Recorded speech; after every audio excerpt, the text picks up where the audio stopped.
Et pour éviter les accidents de circulation, l'Agence nationale de sécurité routière et le groupement motorisé de la compagnie de la circulation routière de la gendarmerie étaient sur la RN5, l'axe Kourémalé-Bamako, pour un contrôle routier. Le surnombre des passagers et l'excès de vitesse sont les infractions notées au cours de ce contrôle routier. Constat fait par nos reporters Batraoré et Djelimakan Diabaté qui ont suivi quelques moments ces équipes de contrôle routier.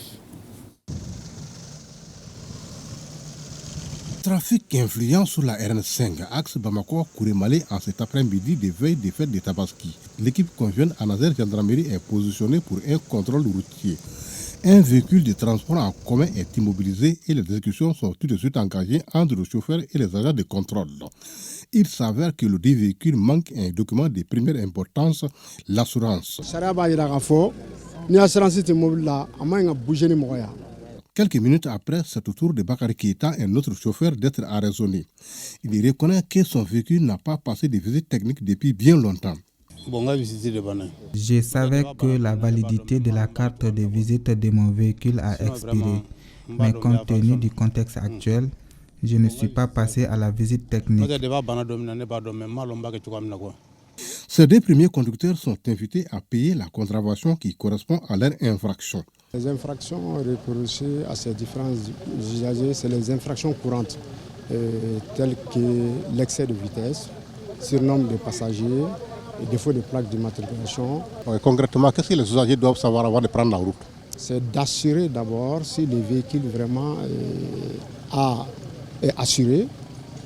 Et au niveau de la visite technique, cela est au top.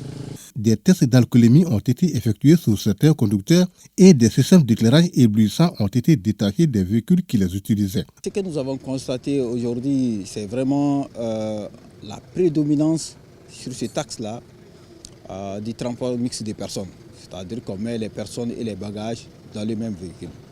Le deuxième constat, c'est que nous avons également relevé que beaucoup de véhicules de transport en commun sur cet axe routier sont dépourvus donc des documents administratifs afférents au véhicule. La troisième chose que nous avons constatée, c'est vraiment le surnombre de passagers. Quand vous regardez cet axe-là, c'est une route qui est en très bon état. C'est une route bien signalée, mais c'est également une route qui traverse beaucoup d'agglomérations.